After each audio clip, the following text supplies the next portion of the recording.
आपल्या आयुष्याचा उद्देश काय आहे हा प्रश्न अनेकांना सतावतो, नाही का? पण तो शोधण्याऐवजी जर तो तयार करता आला तर आज आपण याचबद्दल बोलणार आहोत.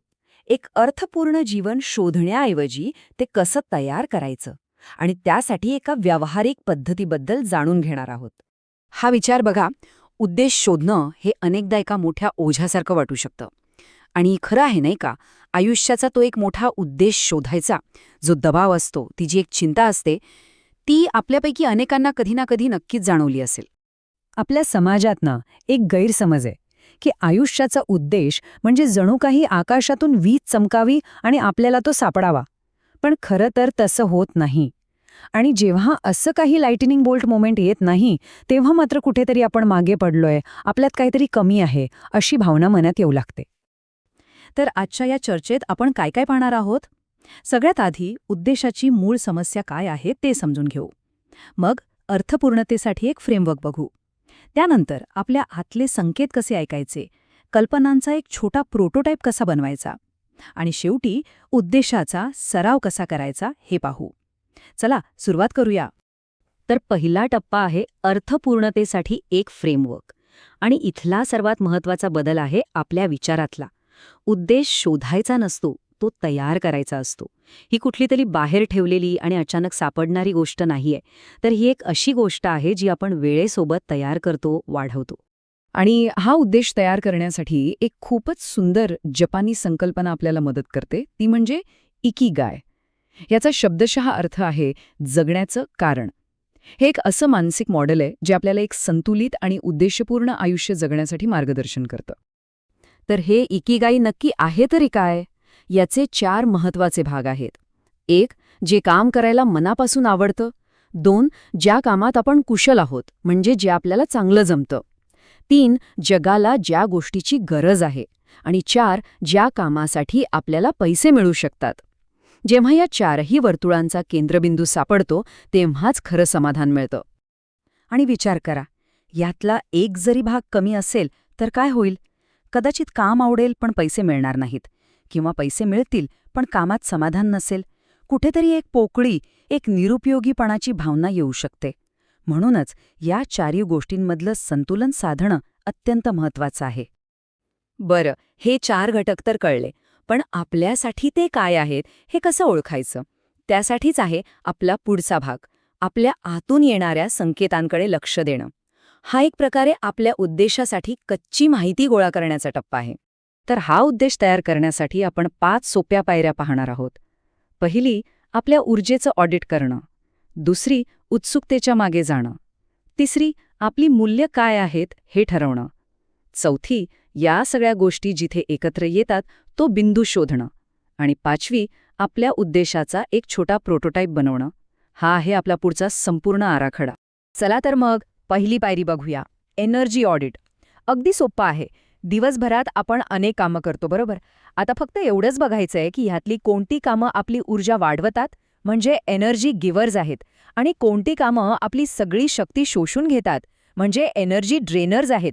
हे एकदा लक्षात आलं ना की खूप गोष्टी सोप्या होतात. आता दुसरी पायरी. आपल्याला नेहमी सांगितलं जातं की आपली पॅशन फॉलो करा. पण अनेकांना प्रश्न पडतो की माझी पॅशन आहे तरी काय? म्हणूनच इथे एक छोटा बदल करायचा आहे. पॅशन या मोठ्या शब्दाच्या मागे न लागता आपल्या छोट्या छोट्या उत्सुकतेच्या मागे लागा. ही उत्सुकता कशी शोधायची? त्यासाठी स्वतःला काही प्रश्न विचारा. जसं की मोकळ्या वेळेत, म्हणजे सुट्टीच्या दिवशी, कोणत्या विषयांवर वाचायला आवडतं?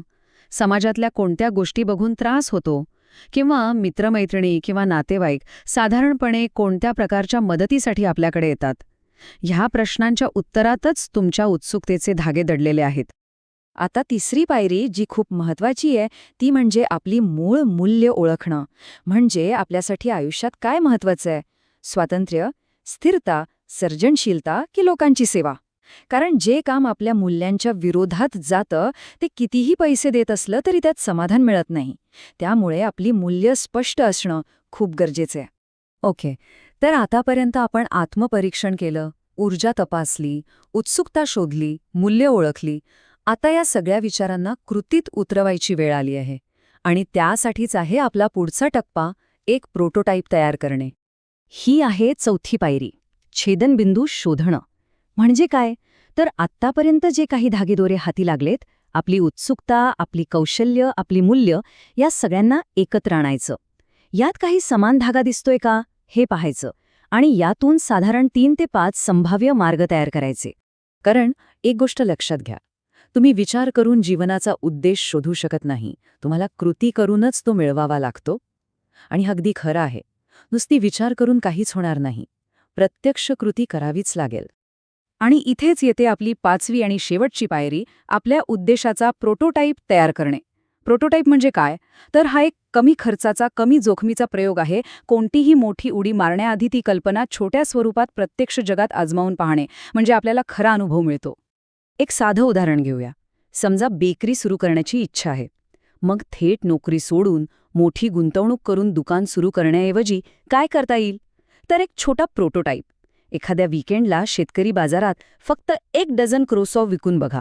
लोकांचा प्रतिसाद कसा आहे, हे काम आपल्याला जमतंय का हे तपासा. आणखी एक उदाहरण. जर मानसशास्त्रात करिअर करायचं असेल तर लगेच मास्टर डिग्रीला प्रवेश घेण्याऐवजी एखाद्या क्रायसिस टेक्सलाईनसाठी काही महिने स्वयंसेवक म्हणून काम करून बघा. यातून तुम्हाला प्रत्यक्ष अनुभव मिळेल आणि कळेल की हे काम आपल्या स्वभावाला, आपल्या भावनिक क्षमतेला झेपणारं आहे की नाही. तर मग या सगळ्या पायऱ्या पार केल्यावर आपल्याला उद्देश सापडतो का? तर नाही. आणि इथेच आपण येतो आपल्या शेवटच्या पण सर्वात महत्त्वाच्या भागाकडे, उद्देशाचा सराव. कारण उद्देश हे काही स्टेशन नाही जिथे पोहोचायचं आहे. तो एक न संपणारा प्रवास आहे. सर्वात महत्त्वाचा धडा हाच आहे की उद्देश स्थिर नसतो, तो बदलतो. जसजसं आपण वाढतो, नवीन गोष्टी शिकतो, अनुभव घेतो, तसतसं आपले इकिगाय म्हणजे आपलं जगण्याचं कारण हे सुद्धा नैसर्गिकरित्या बदलतं. त्यामुळे हा एक सततचा सराव आहे, स्वतःला तपासत राहण्याचा, उत्सुक राहण्याचा आणि आपल्या मूल्यांशी एकनिष्ठ राहण्याचा.